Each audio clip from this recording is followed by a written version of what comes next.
Hello, I'm Dawn Elsom. I'm here at C&C Kitchens. Now it's nearly Christmas and we're all looking for an alternative dessert maybe instead of your Christmas pudding if you want an extra dessert for Christmas Day. This tiramisu I'm going to show you is the simplest tiramisu. It's very easy to prepare. Even if you prepared it in the morning or Christmas Eve beforehand, it will have a lovely dessert and it'll be ready with a flash. No difficulty at all, assure me.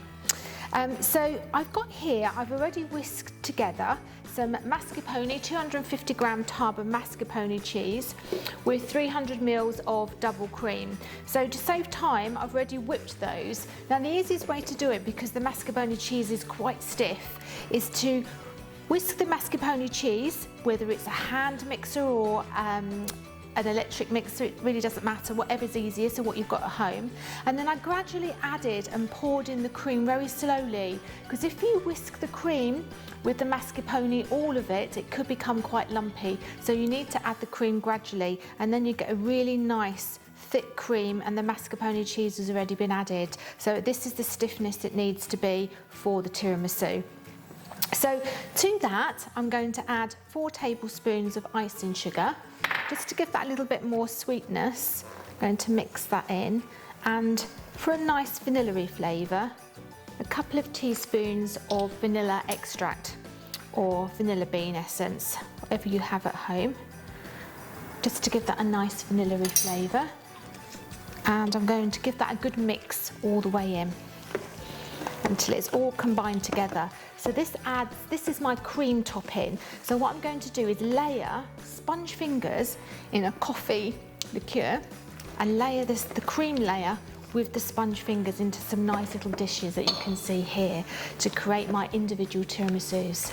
So the cream's beaten up now, and I'm going to layer my tiramisus with the coffee liqueur and the sponge fingers and the cream all the way up in my little individual glasses.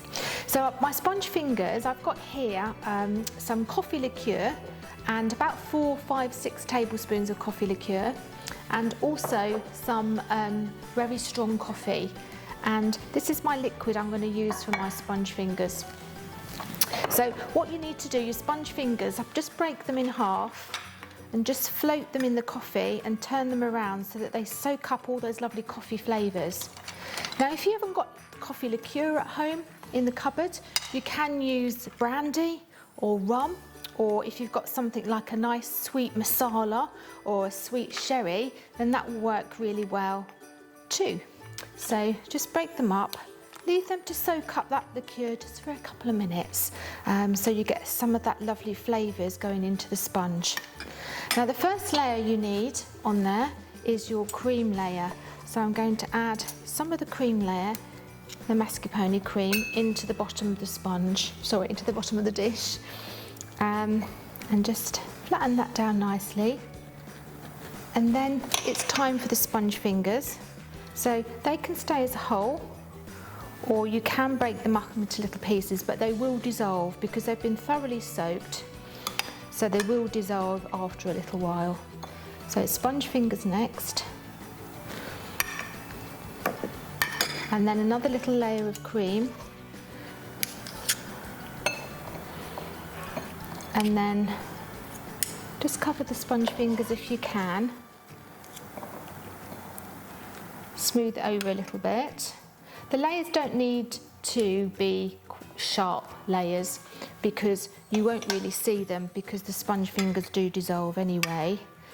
Unless you've got a very tall glass, then you might want to have equal layers. And then more of the sponge fingers. You can see all that lovely coffee liqueur is all seeping out of the sponge fingers. So just press them down gently and cover that base. And then the last layer is a layer of cream. So the cream goes in on the last layer. You can pipe this, of course, if you've got the time. It's quite nice if you had a piping bag and make it more decorative on the top. Or if you haven't got the time, obviously just using a spoon and just flat it down. So you get covering all those sponge fingers. Now this dessert is really nice if you make it the day before, because what happens, the flavours develop. You get all that lovely coffee liqueur flavours developing into the cream from the sponges. So you'll get a better flavour I'm just going to make it a little bit rough, a little bit snow scene-like on the top. And then I'm going to just sprinkle it with some grated chocolate. Any Christmassy decorations you've got at home you could use for Christmas. The chocolate's quite nice. So that's my one. This quantity makes 4 tiramisus, and that's just chill that and just serve it cold on Christmas Day.